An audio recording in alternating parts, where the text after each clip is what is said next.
تو میں کچھ بتانا چاہتا تھا کہ کچھ لوگ یہ تبصرہ کرتے ہیں، باتیں کرتے ہیں، یار یہ بابا جی اچانک کیسے ابھر گیا، کہاں سے آیا، کیسے آیا، کہاں سے علم آیا، کیا علم ہے، کرتا کیا ہے، اس کے ماں باپ کیسے ہیں، ان کا کاروبار کیا ہے، یہ کس علاقے سے آیا، کس ملک سے آیا، کون سی کنٹری میں رہتا تھا، کس سوسائٹی سے ان کا تعلق تھا، کس سوسائٹی سے اس کے زیادہ بین اٹھن تھا، لین دین تھا، لیکن کچھ بھی نہیں۔ میں ایک ہوتی ہے جگ بھی تھی، ایک ہوتی ہے اب بھی تھی۔ میں اپنی بات خود بتا رہا ہوں کہ میں ایک غریب گھر میں پیدا ہوا، غریب گھر میں پیدا ہوا، لیکن عزت دار اور غیرت مند ماں باپ کی میں اولاد ہوں الحمدللہ۔ یہ پورا علاقہ بتائے گا آپ کو، میں غیرت مند ماں اور غیرت مند باپ کا بیٹا ہوں الحمدللہ۔ جب 1947 میں ہم ہندوستان سے پاکستان آئے تو الحمدللہ اسی گاؤں میں میرے والد صاحب مسجد کے متولی بھی تھے، مؤذن بھی تھے اور خطیب بھی تھے، امامت کرواتے رہے۔ اور الحمدللہ میں نے جب پیدا ہوا اور 11 سال کی عمر میں نے جب ہوش سنبھالی تو میں نے 30 روزے 11 سال کی عمر میں رکھ لیے تھے، اور 11 سال کی عمر سے لے کر اور آج عمر 50 سال ہو گئی ہے الحمدللہ، صدقہ میرے آقا کا، نہ کوئی روزہ قضا کیا نہ کوئی نماز قضا کی۔ اور الحمدللہ رمضان المبارک میں، ہر رمضان مبارک کے مہینے میں ماشاءاللہ میں 10 قرآن پاک پورے کرتا ہوں۔ میں بتاتا ہوں نا لوگ ڈھٹ بنگی کیسے ہوتے ہیں۔ اور اللہ کے فضل اور کرم سے جب غربت میں آنکھیں کھولی، تھوڑا سا ابھرا، تو میرے سر پر ہاتھ یا تو میرے ماں باپ کی شفقت تھی یا میرے پیر و مرشد کا تھا۔ میرے پیر و مرشد لجپال ہے الحمدللہ، حضرت شاہ رکن الدین الوری ہندوستان میں الور ریاست میں رہتے تھے، وہیں مدفون کیا، ان کی قبر انور ریاست الور میں ہے۔ اس کے بعد ان کے بیٹے مفتی محمود الوری صاحب پاکستان میں تشریف لائے، جن کے مرید میرے والد صاحب اور والدہ ہو گئی، ان کے ہاتھ سے بیعت ہوئے۔ اور اس کے بعد مفتی محمود صاحب کا صاحبزادہ بٹا ایک ہی صاحبزادہ تھا، ابو الخیر محمد زبیر صاحب الوری، ان سے میں مرید ہوا اور بیعت ہوا۔ جب میں مرید ہوا ان کی شفقت کا ہاتھ میرے سر پر رکھا گیا تو دن کی روشنیاں نظر آ گئی، سورج کی چمک نظر آنے لگی، اور غربت کی اندھیریاں، غربت کے اندھیرے دور جانے لگے۔ الحمدللہ تعلیم حاصل کی اسی علاقے، اسی ضلع قصور سے میں نے میٹرک کی فرسٹ ڈویژن میں، میٹرک کے بعد میں نے ایف اے کیا، ایف اے کے بعد میں نے گریجویشن کی، M A English, M a Urdu, M اے اسلامیات اور ایم اے عربی کی الحمدللہ۔ اور اسی کے شانہ بشانہ ایک مفتی صاحب سے رابطہ ہوا، ماشاءاللہ قرآن پاک کی تفسیر، تشریح، تجوید اور کنز الایمان کے ساتھ ترجمے کے ساتھ میں پڑھتا رہا، اور تاریخ اسلام میں نے عبور حاصل کیا۔ میرے پیر و مرشد کی دعائیں تھی الحمدللہ۔ غربت کا بڑا عالم تھا، غربت نے اتنا میرے اوپر دباؤ ڈال لیا کہ میں اور کہیں ترقی نہ کر سکا۔ ماں باپ کے پاؤں دباتا، ماں کی والدہ کے جب میں پاؤں دباتا رات کو، تو ایک وقت ایسا آیا کہ میں نے میٹرک کا میں نے داخلہ بھیجنا تھا، میرے پاس کچھ نہیں تھا داخلہ بھیجنے کے لیے، اور داخلہ کتنا تھا؟ 650 روپے۔ 1993 کی بات ہے، 1993 میں نے میٹرک کرنی تھی، میٹرک کا داخلہ بھیجنا تھا، میرے پاس اتنے وسائل نہیں تھے کہ میں داخلہ بھیج دوں۔ میرے پاس ایک بائی سائیکل تھی، بائک میں نے سائیکل بالکل پرانی تھی، اور وہ میں نے بیچ کر اپنا داخلہ پورا کیا۔ تو اللہ کے فضل اور کرم سے میں نے میٹرک فرسٹ ڈویژن میں حاصل کی۔ اللہ کے فضل اور کرم سے ماں بڑا حوصلہ دیا کرتی تھی، بیٹا وہ سائیکل کہاں، پیدل جا رہے ہیں۔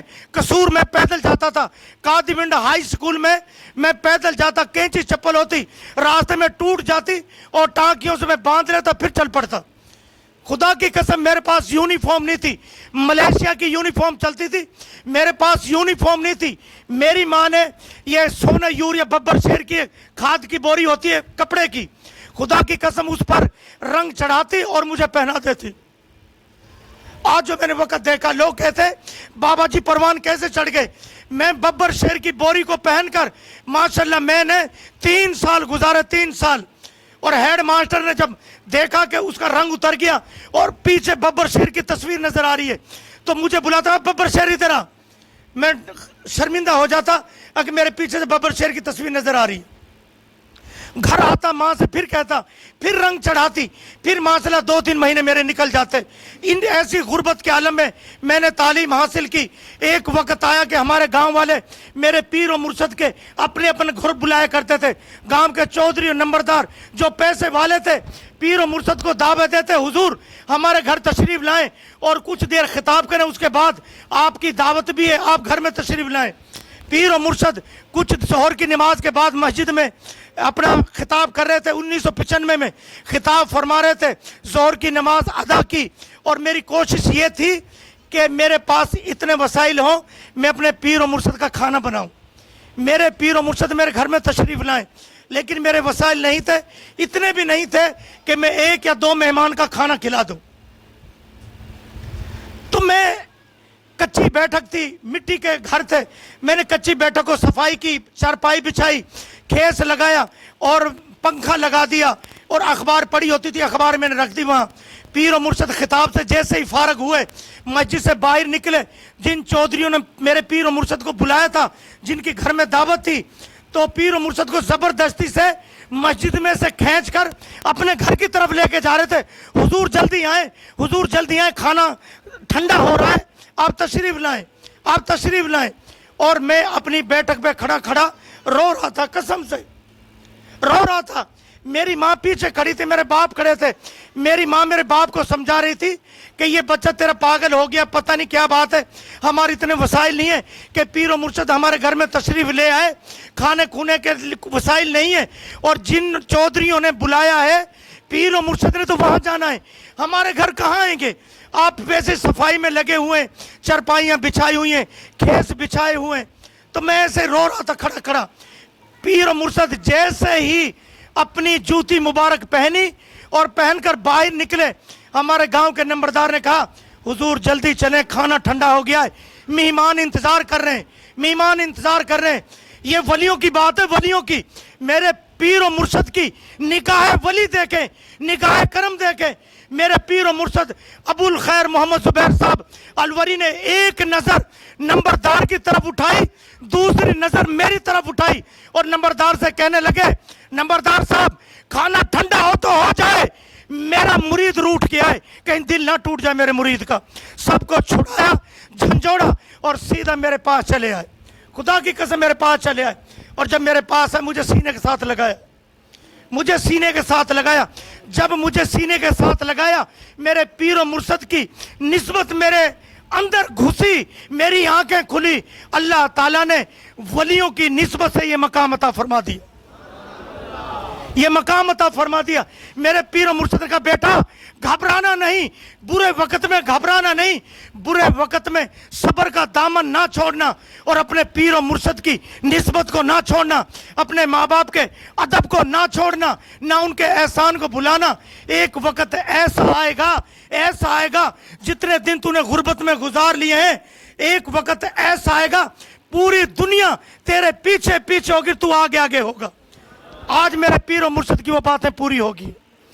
میں کوئی امیر نہیں تھا، میں کوئی رئیس کا بیٹا نہیں ہوں، یا میں کوئی وزیر اعلیٰ وزیر اعظم کا بیٹا ہوں۔ میں غریب گھر میں پیدا ہوا، غریب ماں باپ کے گھر پیدا ہوا۔ میرے پیر و مرشد کی یہ نسبت ہے، میرے پیر و مرشد کی یہ محبت ہے، میرے پیر و مرشد کی یہ برکت ہے۔ اور اس آستنا، اس کے بعد جب میرے پیر و مرشد نے مجھے سینے کے ساتھ لگایا اور مجھے دعائیں دی، میں نے اپنی تعلیم کو نہ چھوڑا، پڑھتا رہا، اور الحمدللہ میں پاکستان ٹیلی کمیونیکیشن میں ریکوری انسپیکٹر سے بھرتی ہو گیا۔ 11 سال میں نے سروس کی۔ 11 سال سروس کے بعد میں گولڈن ہینڈ سے لے کے گھر آ گیا۔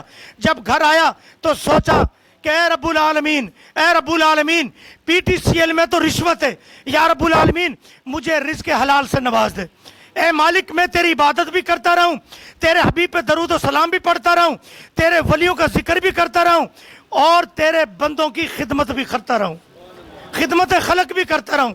رب نے ایسی دعا سنی، ایسی سنی، رات کو میں عشاء کی نماز پڑھ کر سو گیا، خدا کی قسم میرا پیر و مرشد خواب میں آ گئے۔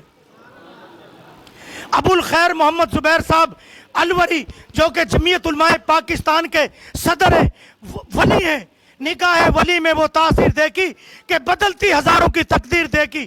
میری تقدیر ایسی بدلی کہ پیر و مرشد خواب میں آئے اور میرے سے کہا بابا جی آپ کا وظیفہ مکمل ہو چکا ہے اور آپ چوکی لگائیں اور خدمت خلق شروع کر دیں.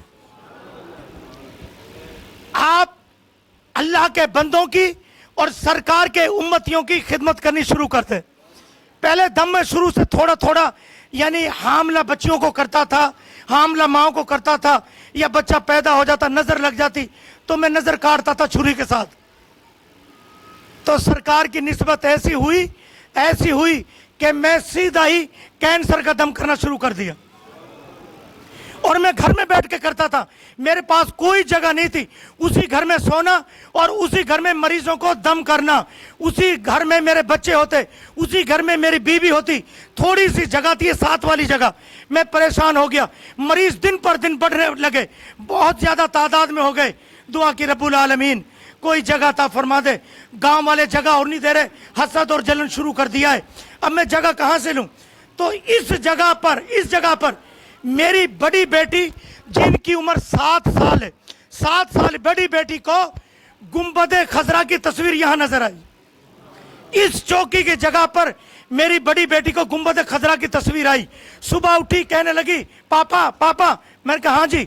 پاپا جو اپنی مسجد میں وہ تصویر لگی ہوئی نا گنبد خضرا کی. میں کہا ہاں، رات میں نے یہاں دیکھا ہے، وہ گنبد میں نے یہاں دیکھا ہے.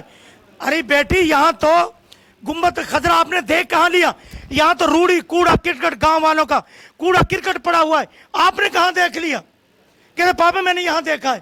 اللہ سے دعا کی اور کوئی اللہ تعالیٰ نے ایسا مجھے ولی دیا جس نے جگہ خریدی بھی، خرید کر بلڈنگ بنا دی اور میں یہاں بیٹھ گیا. آج مجھے وہ خواب یاد آ رہا بیٹی کا کہ گنبد خضرا کیوں یاد آتا تھا کہ اس جگہ پر بیٹھ کر گنبد خضرا والے کی ذکر کرتے ہیں. اور آج الحمدللہ آپ کے سامنے ہے یہ میرے پیر و مرشد کی دعائیں اور یا اہل بیت کی محبت ہے یا میرے ماں باپ کی دعائیں. تو لوگ میرا نسب دیکھتے ہیں، میرا پچھلی پیڑھیوں کو دیکھتے ہیں کیسے بابا کہاں سے آیا کیسے آیا، اتنا مقام کیسے ملا، کوئی دولت لوٹی. اور آج الحمدللہ مجھے 12 سال ہو گئے. کوئی کہتے میں نے کسی سے پیسے وصول کیے، میں نے بکرا لیا ہے، میں نے بکرے کی کڑھائیاں لی ہیں.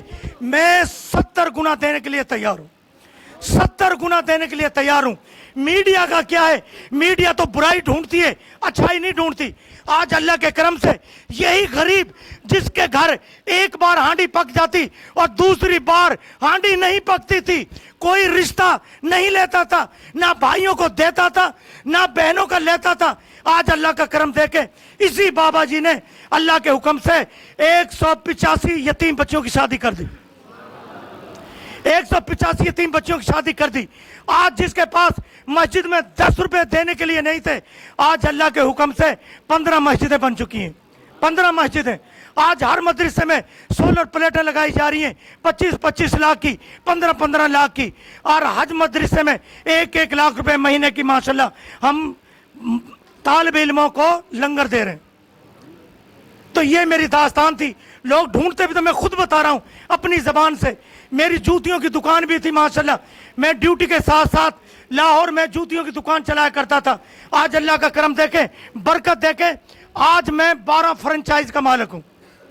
باٹا، سروس، ایپکوٹ، اربن شول، ہش پپی اور یہ فٹلی والوں کی 12 فرنچائزوں کا مالک کھڑا تیرے سامنے. یہ صدقہ میری سرکار کا ہے. یہ محبت، یہ برکتیں صرف اور صرف درود و سلام کی ہیں یا میرے پیر و مرشد کی دعائیں. اور اس آستانے کا نام فیضان مصطفیٰ ہے. میں کسی کو کچھ نہیں دے سکتا، یہ تو میری سرکار کی عطا ہے. تو میرا بھی آپ سب سے یہی اپیل ہے کہ آپ درود و سلام پڑھتے رہا کریں. الصلاۃ والسلام علیکہ سیدی یا رسول اللہ وعلی آلکہ و اصحابکہ سیدی یا حبیب اللہ.